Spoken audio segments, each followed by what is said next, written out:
Amigos, de regreso en Pláticas de Taller, escuchando un tema de los Doors, escuchando ahí LA Woman, pues que curiosamente una canción donde en los videos que hemos visto, pues está Jim Morrison precisamente recorriendo la ciudad, viendo todas las calles, paseando en bicicleta, viendo a las diferentes personalidades, desde los limoneros, las mujeres de la vida galante, los edificios lujosos, el glamour de una ciudad, la iluminación, etcétera. Creo que muy ad hoc para lo que estamos platicando el día de hoy. Exactamente, la segunda sección de esta plática en la que empezamos a hablar de espacios públicos y estamos empezando a hablar en esta sección, de el papel del arquitecto en el diseño de espacios públicos. ¿Cuál es el papel? ¿Qué debemos hacer? ¿Qué es hacia dónde nos tenemos que orientar? El arquitecto Juan Antonio Álvarez Aguilar en esta noche con nosotros nos acompaña para reflexionar al respecto. Juan, en el tema de los diseños platicamos un poquito acerca de, no es lo mismo tener un parque en San Cristóbal que un parque en Tonalá. Las exigencias son diferentes. Normalmente proponemos árboles para sombrear esos espacios, pero a veces se nos olvida que si vamos a plantar el árbol, pues no va a tener la copa que estamos viendo en el plano, va a tardar en tener esa copa. 10 o 15 años de mantener un estilo de vida para la población que no es el adecuado. Entonces ahí es donde entra el papel del arquitecto, el papel del diseñador, la propuesta de cómo evolucionar ese espacio en cuestión de sobramiento tal vez, ¿no?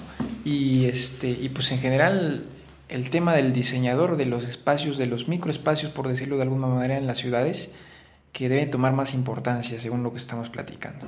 Así es. Mira, quiero reflexionar y hacer comparativa los espacios del norte de Chiapas, donde tenemos un clima más frío, y los espacios de la costa.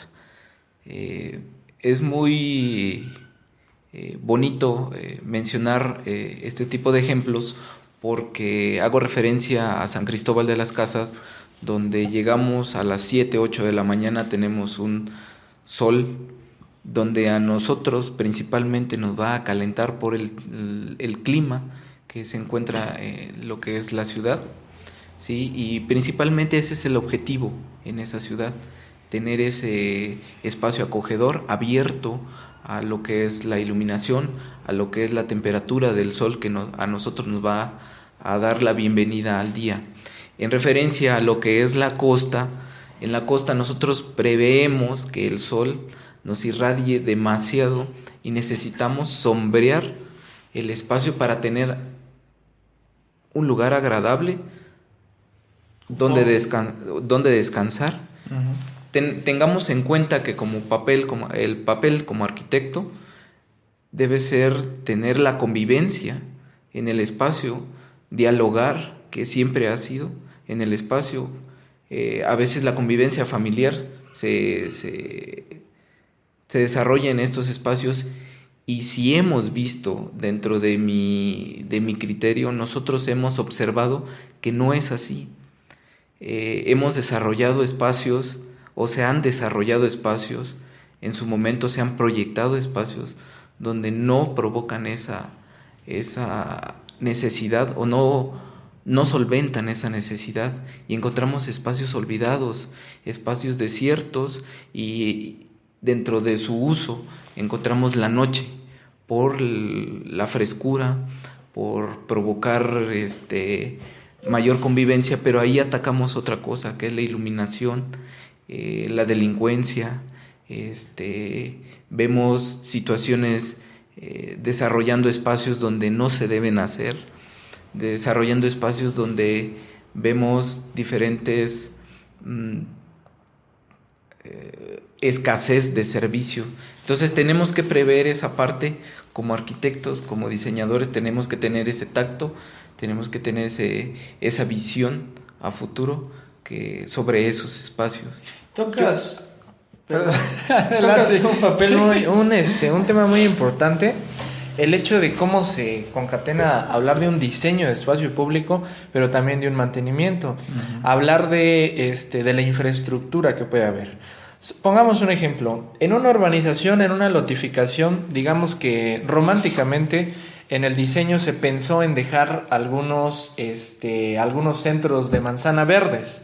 Si esos centros de manzana en algún momento dado no tienen la iluminación pensada o no tienen el mantenimiento incluso de podar ese lugar.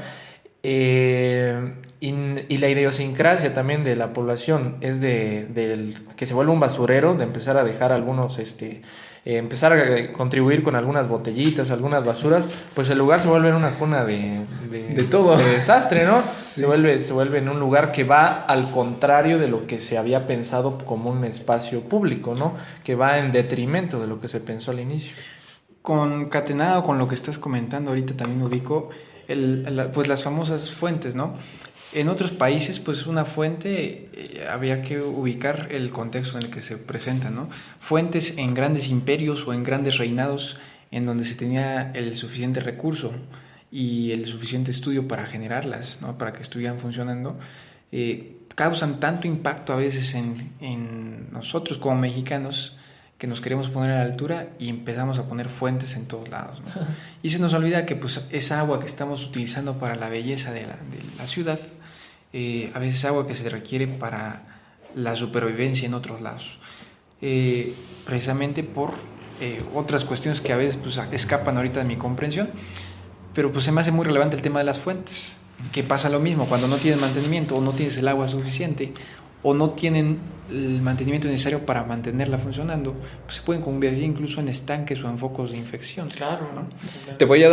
Perdón, interrumpir, te voy a dar una estadística. 2013, 14, 15, 16, la mayoría de municipios que han propuesto intervenir espacios públicos se han desarrollado fuentes.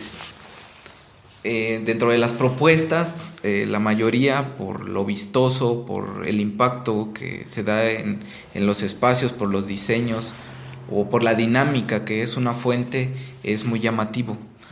Como espacios públicos, como dependencia de gobierno, se ha evitado eso por el mantenimiento. No quiero abordar mucho dentro de la política, pero el mantenimiento ha sido un foco principal o un punto en específico que hay que abordar y hay que saber abordar. Creo que debemos tener ahí un esquema de mantenimiento para poder autorizar este tipo de espacios o de propuesta, ¿no? Sí. Abordando un poco dentro del papel del arquitecto como diseñador de espacios públicos, tenemos que estar dispuestos y tener más apertura a lo que es la imaginación y el diseño. Si definimos conceptualmente, imaginariamente, por los que escuchan o por los que no tienen el tacto de un diseñador, un parque lo definimos con kioscos, con jardineras, luminarias y bancas, únicamente. No nos ponemos a pensar que existen otras actividades, como definir un espacio público. Nunca pensamos en las actividades de niños, nunca pensamos en actividades donde en otros países es únicamente la lectura. Parques de lectura nunca se han diseñado, no se ha tenido la propuesta. Específicamente quiero hablar de Chiapas. En Chiapas no se ha tenido la cultura de tener señalización en los parques. Es muy escasa la señalización.